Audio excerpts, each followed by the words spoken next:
Olá, está começando mais um Entrevistando na Unidep. Eu estou aqui hoje com ele, que tem 34 anos no jornalismo.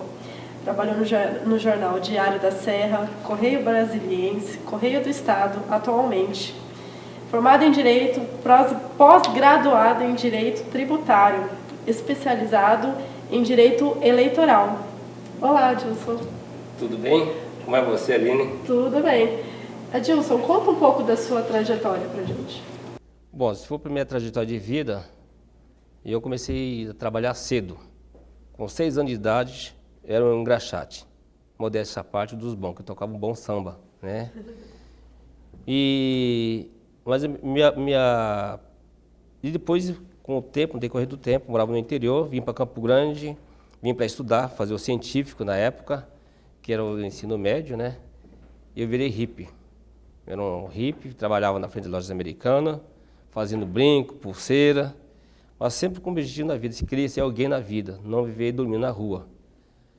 E depois eu tive a oportunidade de trabalhar no Diário da Serra, como auxiliar de laboratório fotográfico. Até que comecei a entrar no jornalismo, me apaixonei pela causa, vamos dizer, do jornalismo, virei repórter policial. Era uma época muito difícil, que não tinha a estrutura que tem hoje.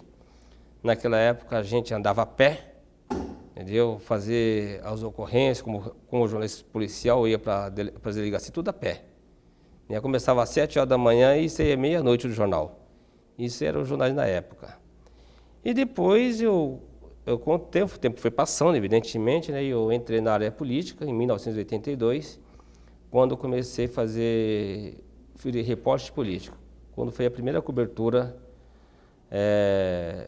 de eleição direta para governador, quando foi eleito o Wilson Barbosa Martins para governador do estado. Ganhou do José Elias Moreira, era o ex-prefeito de Dourados e candidato da situação da época, apoiado pelo então governador Pedro Pedrocian.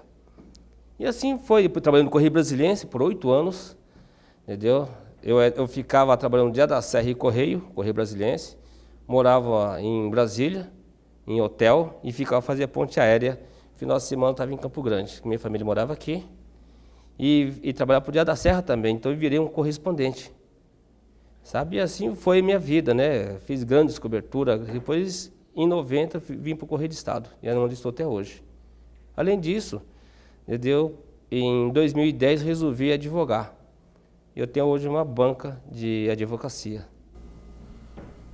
E as dificuldades na época, numa época sem internet? Eram muitas. Eram muitas dificuldades. Eu lembro que naquela época a gente usava telex. Eu ia para o hotel, eu gravava numa fita, sabe? Telex da matéria que eu fazia. Isso para mandar para o Diário da Serra, sabe? Daí soltar aquela fita e ficava correndo a matéria, sabe? A gente ficava com tudo por telex. Aliás, as agências, tudo usava só telex. Entendeu? Então era muito difícil. Eu lembro quando fiz a cobertura da primeira convenção, já na Nova República, né? Porque quando acabou o regime militar, em 1985, no colégio eleitoral foi eleito Tancredo Neves, em 84 foi eleito, tá? Presidente da República. No colégio não era eleição direta. E teve como candidato a vice, na época, foi o José Sarney. Ele ganhou no colégio eleitoral do Paulo Maluf, que era o candidato da situação, o candidato do regime militar.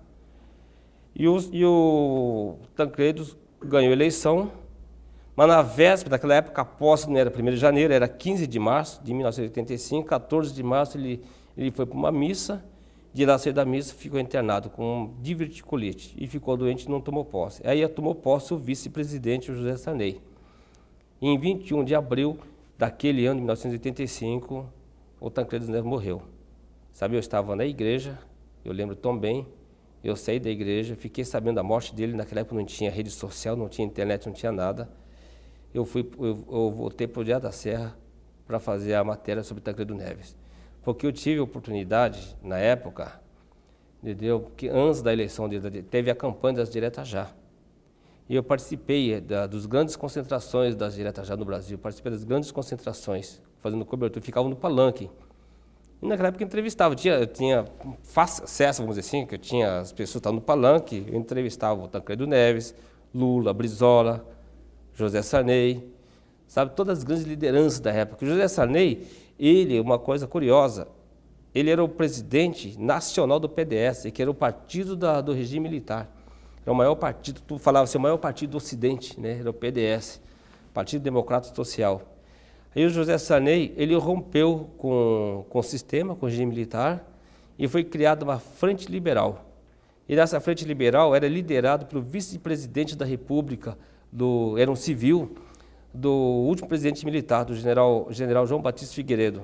Era o Aureliano Chaves, um mineiro, Aureliano Chaves. O Aureliano Chaves rompeu com o sistema, rompeu com o presidente, e foi criada a Frente Liberal. Aí José Sarney teve que renunciar à presidência do PDS, se desfiliou do PDS e se filiou ao PMDB, que era o partido que ele mais combatia. Que o partido que ele mais combatia era o José Sarney de um lado e o Ulisses Guimarães do outro. Então eu acompanhei toda essa história, eu fiz a cobertura dessa história um pouco, né? Aí o José Sarney foi indicado por ser do lado da Frente Liberal, que apoiou no Colégio Eleitoral, ficou junto com o Tancredo. O Tancredo não era nem do PMDB. Tancredo, ele era do PP, Partido Popular, sabe? Então ele foi eleito presidente, não tomou posse foi José Sarney e morreu. Em 21 de abril. Foi uma das grandes coberturas emocionantes, sabe? Que o Brasil parou na época. 2 fatos assim que me chamaram a atenção nessa minha vida jornalística, que o Brasil parou, foi a morte de Tancredo Neves e a morte de Ayrton Senna. Sabe? Onde que mobilizou e o país se comoveu, chorou. E assim foi, e naquela época você usava, sabe, radiofoto, não tinha imagens, a imagem era ruim. E na primeira eleição, a primeira convenção já na Nova República, foi criada a Nova República depois do regime militar, tá? Foi criada a Nova República. Na Nova República, na primeira eleição, na primeira convenção para a escolha dos candidatos a presidente, para a primeira eleição direta para presidente, eu fui cobrir essa eleição. Aliás, eu fui cobrir essa convenção. E foi um fato, assim, muito curioso para mim chegar em Brasília, sabe? Eu perdi o avião. Mas se eu contar essa história aí, você vê o mico que eu paguei. Mas, enfim, isso faz parte também do jornalismo, né? O Ulisses Guimarães disputou, o doutor Ulisses, como era chamado, o senhor Direta Já, né? Que foi o cara que liderou as Direta Já, que era uma emenda do Dante de Oliveira, que era um deputado de Mato Grosso, inclusive, Dante de Oliveira, que depois foi governador, é falecido hoje. Aí, era já tarde da noite, o Ulisses Guimarães sendo carregado ele disputou com o Iris Rezende, que era ministro da Agricultura, José Sarney. Sabe, ele foi carregado no ombro, daí ele parou, deu entrevista para a gente, e como passar essa matéria aqui para o Dia da Serra, tinha que passar também, como passar essa matéria. Ir para o hotel, passar no telex, ia ficar tarde, já era quase meia-noite. O que eu fiz? Eu criei um texto na cabeça, mas de todo o episódio, eu peguei as anotações, criei um texto e ditei. Liguei para a redação aqui em Campo Grande e ditei um texto que eu criei na cabeça. Passei no jornal no dia seguinte, sabe? Então você vê como que não era fácil não, viu? Tinha muita dificuldade. Hoje não, hoje tudo é fácil. Eu falo hoje para a minha equipe, que naquela época se usava muito rádio escuta também, o rádio era muito importante, né? Sabe, no jornalista. Na redação era um barulho do telex, barulho do rádio que chiasse, de colocar um bombril na antena. É verdade, de colocar um bombril na antena. Você tinha que fazer rádio escuta. Principalmente pela manhã, todo noticiário pela manhã, a gente ouvia o rádio. Porque o rádio não só notícia local, tinha notícia nacional também, né? Embora tinha os telex, a agência tinha pelo telex. E aquela redação ficava cheia de papel, com horror não parava o telex, né? Entendeu? E mais ou menos isso, né? Fazendo uma síntese. O fato que mais te marcou em todos esses anos no jornalismo? Olha, alguns fatos marcaram. Para mim, foi a campanha da Direta Já. Foi emocionante. Porque era de arrepiar, sabe? De arrepiar. Você vê aquela multidão nas ruas pedindo o voto, entendeu? O direito de votar para o presidente da República. Aquilo ali foi marcante. E nós sabíamos também na época, porque havia muitas infiltrações dos agentes do SNI, sabe? Então, e que os agentes secretos do governo acompanhar quem que estava envolvido, né? Quem estava participando, ficava infiltrado no meio do povo.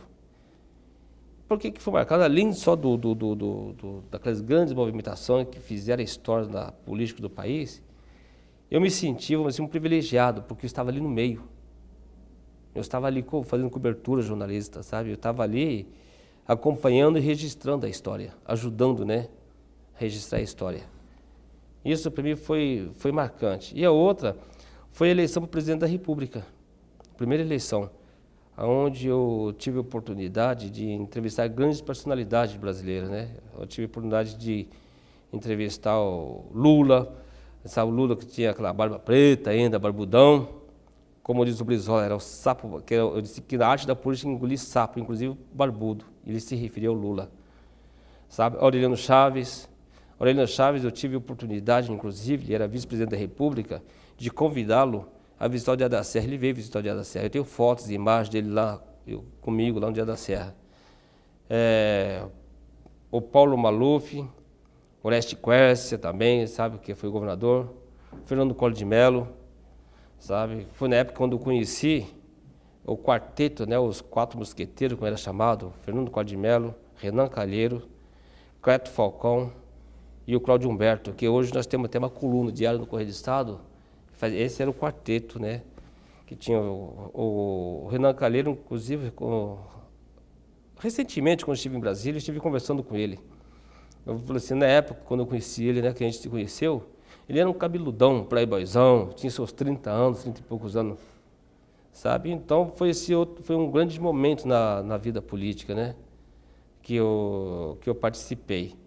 Que a eleição, porque foi a primeira eleição para presidente, como que era tenso, a primeira eleição era uma coisa assim, a impressão que passava, entendeu? Havia uma insegurança, embora era uma democracia entre que estava gateando ainda naquela época.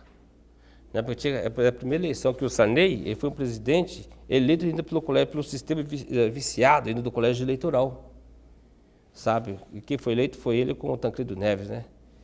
Então essa para mim acho que foi uma das os grandes fatos, né?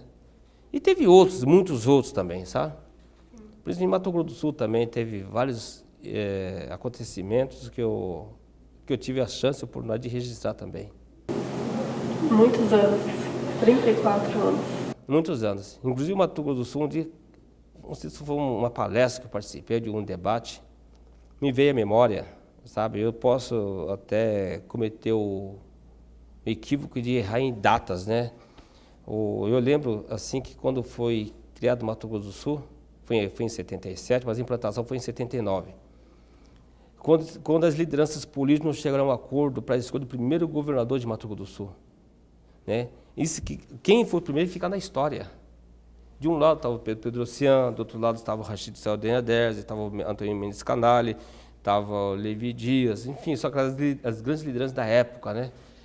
E não chegava ao entendimento, havia um embate muito grande. Aí o presidente Ernesto Geisel, né, ele pegou, era o general Ernesto Geisel, ele resolveu então, para acabar com o impasse, nomeou um gaúcho, um engenheiro acho que Departamento Nacional de Estradas, sabe, de rodovias, uma coisa assim, eu acho que é do DNR mesmo, não me lembro, não posso estar equivocado qual a função dele, era um engenheiro, ele era funcionário do governo federal, o presidente Ernesto Geisel nomeou o governador de Mato Grosso do Sul. Ele teve a seu lado, né, o apoio do Levi Dias, o senador Rachid Saldanha Derzi, Antônio Mendes Canale, mas, por outro lado, teve uma grande oposição, que era o Pedro Pedrocian, que era um dos maiores lideranças do Estado. O Arri não aguentou 6 meses no governo, derrubaram ele. Já no governo do João Batista Figueiredo, derrubaram ele.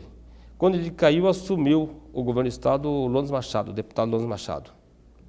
O deputado Lones Machado ficou pouco tempo, ele saiu e assumiu o último prefeito eleito de Campo Grande, não como capital, que ele foi aquela transição, né? Ele foi eleito prefeito de uma cidade de Campo Grande, da cidade de Mato Grosso ainda, vamos dizer assim, né?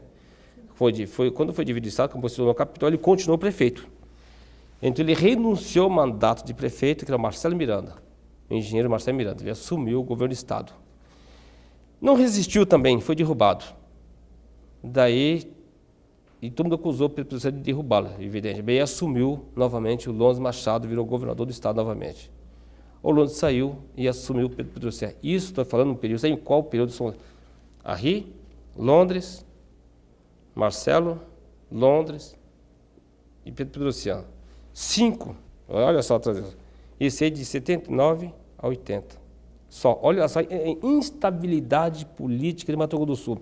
Mato Grosso do Sul, quando foi criado, eu escrevi sobre isso na época, ele foi criado, olha, foi implantado para ser o estado modelo do país. Por causa dessas brigas, esses conflitos políticos, prejudicou todos esses projetos. Todos foram prejudicados, foram inviabilizados. Então, em quase um ano, mais ou menos, são 5 governadores, vamos dizer assim, embora são pessoas, Lourdes Machado foi 2 vezes, né? Aí o Pedro Pedrossian ficou nomeado, foi um momento tenso no Senado, na época, na sessão do Senado, ele foi nomeado governador, ele ficou até 82, quando ele entregou, fez a transmissão do cargo para o Luiz Barbosa Martins, que foi eleito diretamente, com voto direto. Muitas histórias políticas, eu tive a honra de receber o Adilson Trindade. Obrigada por sua visita. Obrigado, eu que agradeço, Aline.